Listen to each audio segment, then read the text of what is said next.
I think it's a rhinoceros.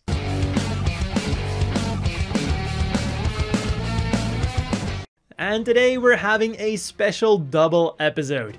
The high-grade Guel's Dilanza and the high-grade standard Dilanza / Lauda's Dilanza. They were released separately, but they're so similar that combining the reviews is the most effective way to go about things. And both of these chunky machines were of course provided to me by my favorite online hobby store, Hobbling Japan. Links to both of them down below. And functionally speaking, the Dilanza reminds me the most of the Zaku 3. Except with very stubby feet underneath those thick legs. These do look pretty out of place in my opinion and make this thing look very unstable. Although it does stay upright relatively well. The other thing then that gave me Zaku 3 vibes is that the Ace units don't just have more complex and ornate antennas, but also use other easy to swap out accessories like the back skirt, the backpack and the shoulders. And the stickers are also mostly the same, with 2 for the eyes, 1 metallic green sticker for the sensor of the beam rifle, and for Lauda's Dilanza, we also get 2 stickers for the shoulders. And these few stickers make the machines almost completely color accurate. You just have to use a tiny bit of grey on the hands and black on some of the vents and you're done. And the same goes for the hollow parts. If you look closely, you can find some, but for a modern high grade, this is about as good as it's going to get. What is a bit less good then are the seam lines. You can find them on the waist and all across the legs. That being said though, even as straight builds, these two are going to look extremely good. So now let's have a look at the accessories that they come with. And their standard equipment is of course the same. A beam torch that is essentially a beam saber, and a beam rifle that has a removable magazine. Both fit into the hands extremely well, and if you don't want to use them, they can be stored inside of the shoulders. And talking about the shoulders, despite Guel's and Lauda's units having very different looking shoulders, functionally they're identical. The part that stores the weapons is the same, with only the outer shell being different. So you could even change the shoulders, no problem. And the same goes for the standard Dilanza shoulder, with the only difference being that there's now only one. So for where the right shoulder would normally connect to, we now get this little piece to plug the hole. Also, one thing that I find unfortunate with the beam rifle is that we only get the one magazine, and depending on the Dilanza, there's actually room for 1 or even 2 extra magazines.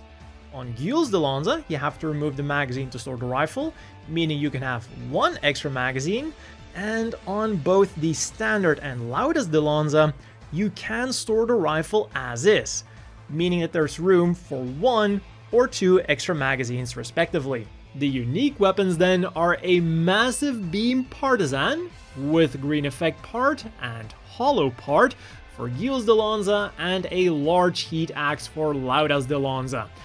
That unfortunately does still need its edges painted if you want it in active mode. And both, possibly because of their size, are unfortunately a bit loose in the hands.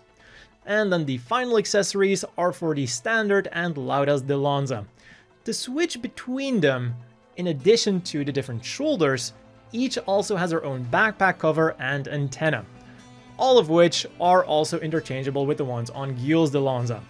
So now let's get started with the articulation of these big boys.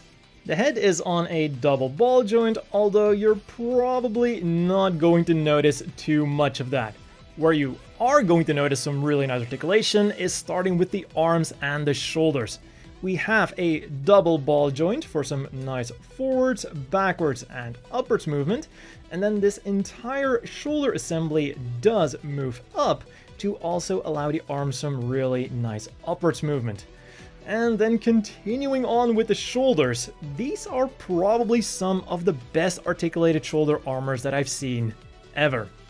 They can rotate all the way around, they can go forwards and backwards, and they can also go upwards all the way by themselves, and that is in addition to the hinge joint of the shoulder itself. The arms then will rotate around all the way, bend at the elbow on 2 joints, which is getting increasingly rare nowadays, so I was really surprised that a chunky machine like the Dilanza has a double elbow joint. The hands then are on ball joints, will wiggle around, turn around, and do everything a ball joint does. And in the waist, we again have some very nice articulation. The forwards and backwards movement is taken care of by a hinge and ball joint combo, so we have some nice forward and some nice backwards movement.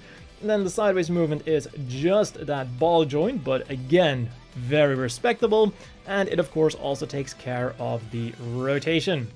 Then the skirt armor, as always, the front skirts are molded together but can be separated if you want to, and contrary to what you might think, those legs can actually get some really good forwards movement.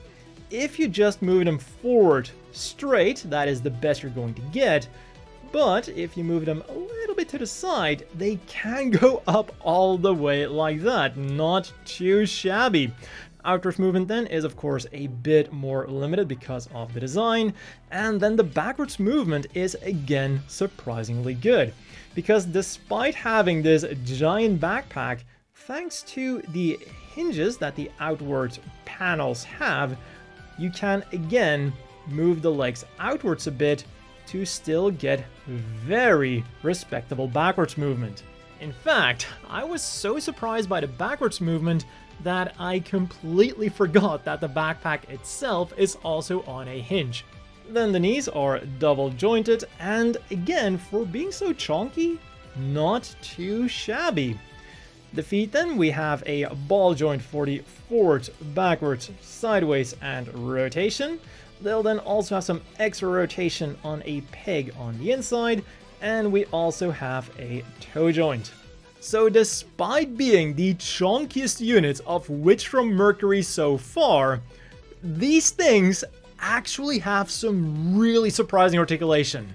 In fact, I'm gonna go as far as to say that with a design like this, in the high grade line, this is as good as they could have conceivably made it. So as always, the inevitable question is, do you want to buy any of these? And the answer is a resounding yes. The Dilanza is a refreshing take on the standard bad guy mobile suit, for better or for worse, depending on how you like the design, but what you cannot argue with is that for 1,600 yen each, you are getting a massive mobile suit that is surprisingly articulated and comes with a nice array of accessories, no matter which one of the two you go for. So the real question should be, which one do you go for, or do you just go with both of them?